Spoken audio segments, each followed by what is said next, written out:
I'll talk about something many people carry without even realizing it: the nice guy role. This role is often a survival strategy that shapes how people think, feel, and act. It can seem positive on the surface: someone who's agreeable, who cares for others, who goes out of their way to help. But there's a deeper story beneath the surface, a story of childhood patterns and self neglect that keeps many nice guys disconnected from their true selves. So, where does this nice guy behavior come from? Many who take on this role do so because early on they learned that simply being themselves wasn't enough to feel safe or valued. Maybe they grew up in an environment where love or approval was conditional. They might have felt neglected, overlooked, or even abandoned, and those experiences created a feeling as powerful as facing a life or death threat. A child without the power to change their environment learns to adapt. They learn to read the room constantly, to anticipate others' needs, and to meet them. Why? Because it feels like survival depends on it. This survival strategy may have worked when they were young, but as they carry it into adulthood, it starts to create problems. They might not even realize it because the habit of meeting others' needs, of blending in, of saying yes and pleasing people, it's automatic. Yet beneath that automatic response is an important truth. They are avoiding something deeper.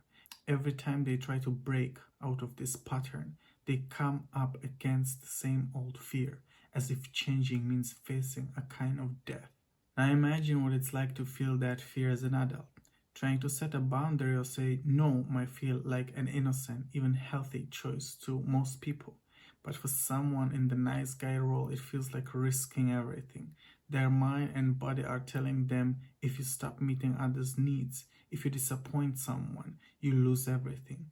This fear is rooted deep in their history, and it feels as real as if survival itself were at stake. Some people reach a point where they decide to confront this fear and attempt to change.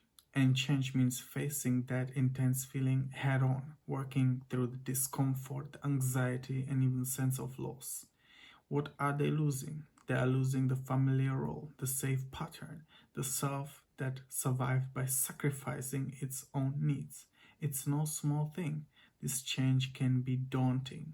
But beyond that fear lies something many nice guys may never have known they were missing: the freedom to be themselves. For those who do find the courage to let go of the nice guy role, the path forward isn't always simple. Many realize they become completely detached from their own feelings. Years of focusing on others, of looking outward for security and validation, has left them disconnected from what they truly feel, want, or even believe. They might struggle to recognize their own emotions because they've become strangers to their own inner world. Rediscovering that part of themselves takes time, patience, and often a lot of compassion for themselves.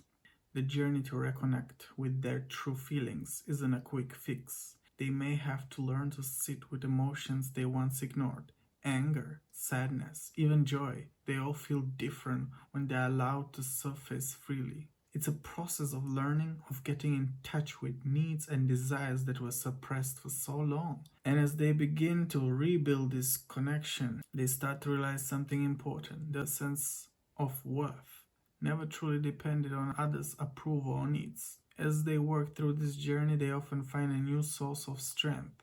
They learn that it's okay to say no, that it's okay to disappoint people sometimes. They realize that while caring for others is valuable, it should never come at the cost of losing themselves. This doesn't mean they become selfish or indifferent.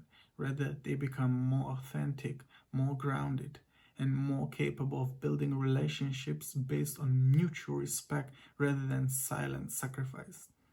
In this new chapter, they learn to honor their own needs and to trust that they are enough, just as they are.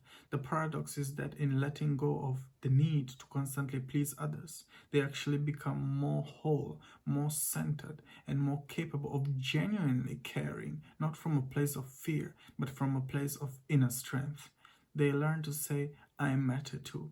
And with that realization, they move closer to the fulfillment they were seeking all along.